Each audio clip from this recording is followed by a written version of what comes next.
Olá, pessoal, tudo bem? Eu sou Murilo Carvalho e nós estamos chegando aqui agora para mais um Papo Reto, dentro do nosso Clube Brasil Caminhoneiro. E olha, hoje eu quero começar com uma memória, uma história muito boa da nossa vida, do nosso país. Hoje, essa semana, o nosso grande presidente Juscelino Kubitschek completaria 120 anos. Olha, o Juscelino foi fundamental para o nosso país. Muitos de vocês talvez não tenham vivido esta época, lá da década de 50, 60, quando ele estava no governo. Mas olha, veja só as pequenas coisas que ele fez em nosso país, naqueles 5 anos que ele dizia, nós precisamos fazer 5 anos, equivalente a 50 anos em 5. Para começar, ele fez Brasília, a gente não pode esquecer disso, não é? Ele que planejou, com o grupo dele e tal. Grandes represas, como Três Marias, não é? Foi ele também que coordenou, que fez. Grandes rodovias, como complementação da Belém-Brasília. Olha, Furnas, a grande usina de Furnas, uma das maiores do mundo, também foi na época que o Juscelino assumiu, disse, nós vamos ter que mexer na infraestrutura do país. Por isso, a nossa homenagem agora, que ele estaria fazendo 120 anos, um mineiro de qualidade, não é verdade? Uma pena que morreu muito cedo num acidente de carro aí na Via Dutra.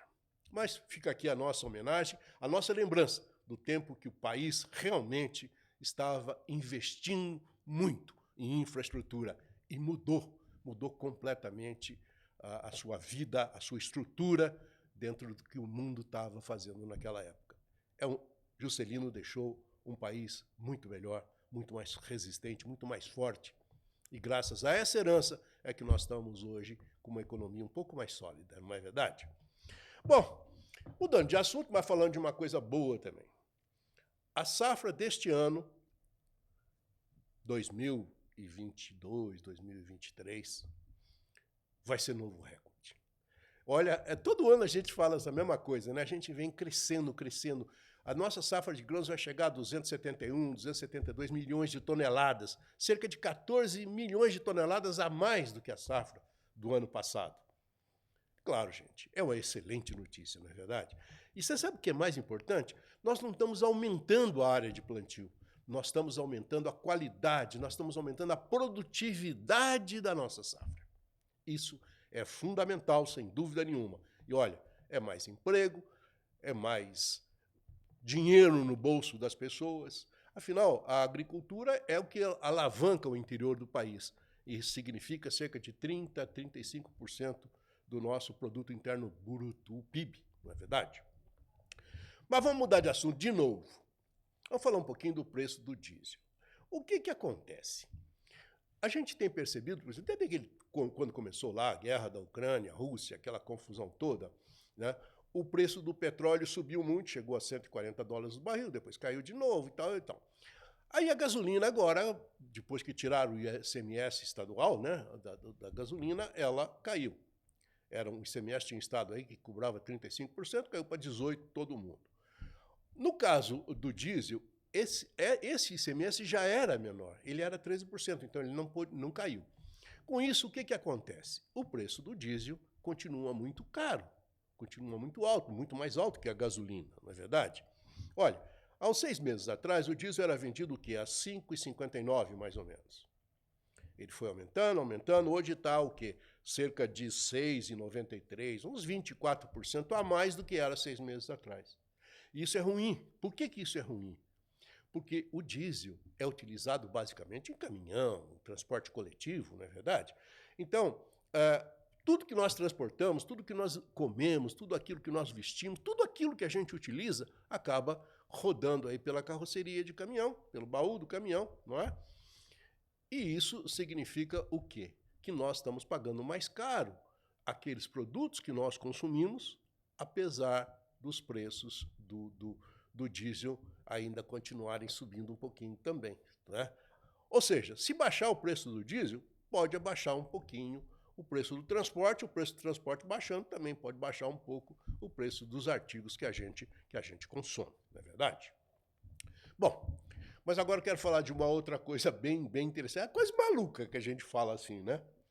Você sabe que, ao longo dos anos, a gente tem sempre usado o diesel, a gasolina, para tocar os nossos veículos, o álcool, aqui no caso do Brasil, né? Mas agora surgiu uma novidade, os cientistas estão pesquisando outra coisa. Vamos usar o hidrogênio. Por quê? Porque se usar o hidrogênio para tocar os caminhões, os automóveis, etc., vai reduzir muito a poluição. Além do que, o petróleo é finito, pode acabar, o hidrogênio não é verdade? E aí começou a se fazer um estudo para utilizar o hidrogênio. Só que aí surgiu um problema, o hidrogênio precisa ser utilizado de forma líquida numa temperatura muito baixa. Com isso ficou muito complicado, né? O processo todo é muito complicado, especialmente em países como o Brasil, quer dizer, você vai para o sertão, etc. Então, ficou aí essa discussão, como é que nós vamos fazer para utilizar o hidrogênio? Mas agora os cientistas descobriram uma nova possibilidade, parece até brincadeira, mas fazer o quê? Hidrogênio em pó. Não parece uma coisa absurda? Pois é, mas o pessoal já conseguiu desenvolver e talvez num período curto, a gente possa utilizar esse tal hidrogênio em pó, que é mais fácil de estocar, mais fácil de colocar nos veículos, para que a gente tenha uma nova linha aí de produção de combustíveis para os nossos automóveis, para os nossos caminhões e etc. Não é? E, claro, reduzindo muito a poluição. A poluição não deixa de ser um grande problema. Vocês viram o que aconteceu agora, né, nesses últimos meses lá na Europa. Um calor infernal, provocado justamente pelo aquecimento global. E se a gente conseguisse reduzir tudo isso, o mundo se tornaria mais tranquilamente habitável. Tá bom, gente? Hidrogênio em pó, anota aí, a gente já falou disso aqui, né? Mas, para encerrar o nosso papo reto, eu vou dar uma boa notícia. A inflação continua caindo. Olha, nós estávamos com uma inflação medida aí mais ou menos de 6,61%. E agora a inflação está caindo para 6,40%, segundo o Banco Central.